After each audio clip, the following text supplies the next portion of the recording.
तर तुला असाच परत एकदा आठवणीमध्ये नेतो. मी तुझ्या 2 चित्रपटाची बुकलेट्स आणलेली आहेत. वा, विजय दीनानाथ चौहान. काय आठवण आहे तुझी?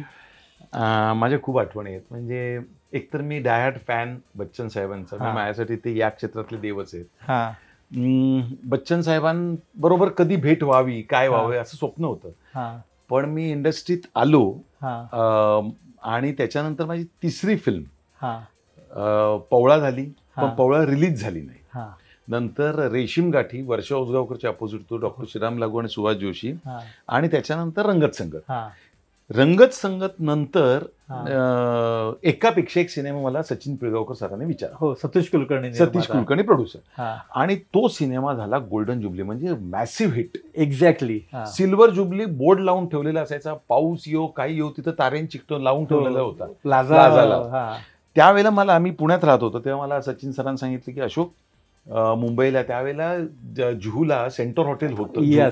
एक होतं आपल्या एअरपोर्टला आणि एक जुहूला. हो यस, करेक्ट. मी तुला तारीखही सांगू शकतो त्या फंक्शनची. Correct, 1 February 91. Correct, 1 February 91.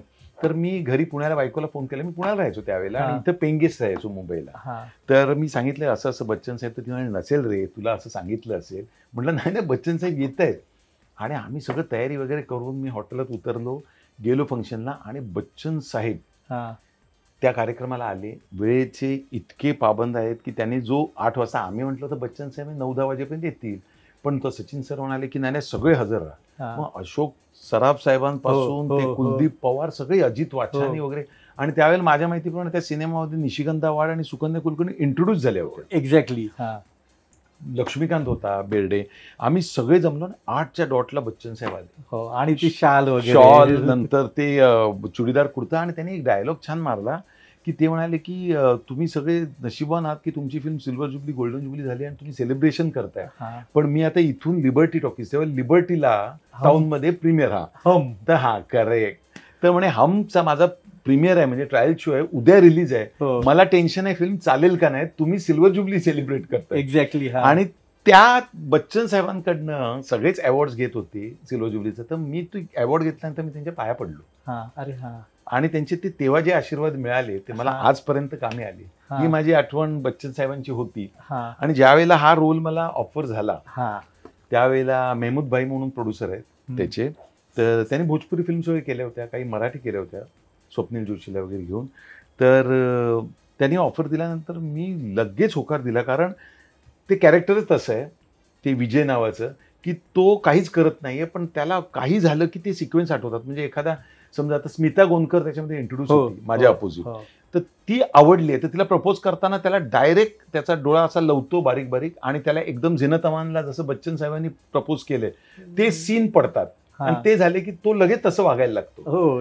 अशा टाईपची ती फिल्म होती. जॉनर वेगळा होता आणि कायमच मला हिरो आणि अँटी हिरो रोल मिळत गेले.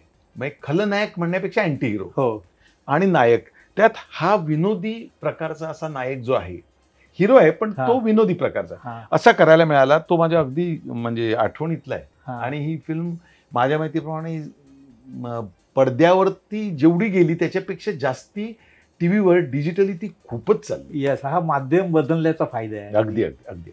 बरं, हा सिनेमा तुझ्या माझ्या संसाराला आणि काय हवं. वा वा वा वा. हो, करेक्ट.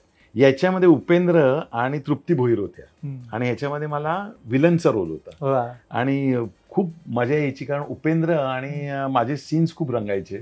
आणि या सिनेमाला माझ्यावरती अजय अतुलचं पहिलं म्युझिक होतं. आणि या पिक्चर मधली गाणी तुम्ही ऐकलेत ना, आता अजय अतुलची आत्ताची गाणी विसरा. अप्रतिम. म्हणजे अजय अतुल स्वतः सांगतात की तुझ्या माझ्या संसाराला आणि काय हवं, या सिनेमातली गाणी अशी गाणी परत नाही बनली. त्याच्यामुळे ही आठवण खूपच चांगली. आम्ही आउटडोअरला शूट केलं होतं, आणि मला कायमच हिरो बरोबर विलन करायला आवडला. कारण का तर मला माझ्या डोळ्याचा वापर करता येतो, आवाजाचा वापर करता येतो, आणि डोळे जास्ती बोलतात. आणि गुडी गुडी हिरो करण्यापेक्षा मला निगेटिव्ह करण्यामध्ये जास्त इंटरेस्ट आहे. चान्स मिळत गेला आणि हिरो झालो, यशस्वी झालो त्या प्रकारामध्ये, परंतु मला निगेटिव्ह करायला जास्त आवडतं. तुझे 2 फोटो माझ्याकडे आहेत. तुझ्या नक्कीच काही छान आठवणी असतील. अरे बापरे, खूपच जास्ती छान. अलका आठले आणि मी, सुवासिनीची सत्वपरीक्षा, हा.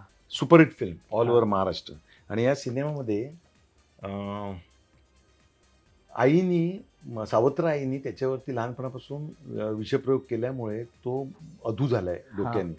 आणि अलकाशी लग्न झाल्यानंतर तिला खोटं सांगतात की हा चांगला आहे म्हणून, आणि लग्नानंतर तिला सुहागरातला कळतं की हा मेंटल आहे, ह्याच्यावर परिणाम झालाय. पण तो असतो बुद्धिमान, त्याला ते अफीम देऊन देऊन देऊन त्याला तसा बनवलेला असतो. ती चॅलेंज घेते आणि त्याला त्यातनं बाहेर काढते आणि पहिल्यासारखा एकदम स्ट्रॉंग माणूस बनवते. तर सुहासिनी सत्वपरीक्षा याच्यात गाणी उत्तम होती आणि चॅलेंजिंग रोल होता माझ्यासाठी. म्हणजे खूप मला त्यावेळेला अभ्यासही करावा लागला, हे वेगळं कॅरेक्टर मिळालं. आणि मी रिअली थँक्स टू अलका, कारण एवढा चॅलेंजिंग रोल खरंच नशिबाने मिळतो.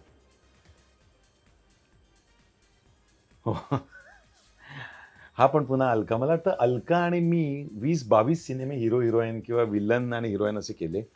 हा आम्ही केला होता, सांगतो, घरंदाज.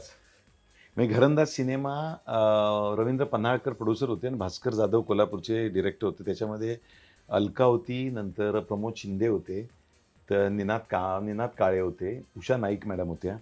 तर ही एक फिल्म केली होती. असंख्य असे मराठी सिनेमे त्या काळात जे बनले ते माझ्या वाट्याला आले. आणि आठवणीतले म्हणजे विशेषतः अलका बरोबरचे जयश्री गडकर मॅडमचा सासर माहेर आणि अशी असावी सासू. हो, आम्ही आलो होतो ना कोल्हापूरला. आणि त्या सगळ्याच आठवणी आहेत.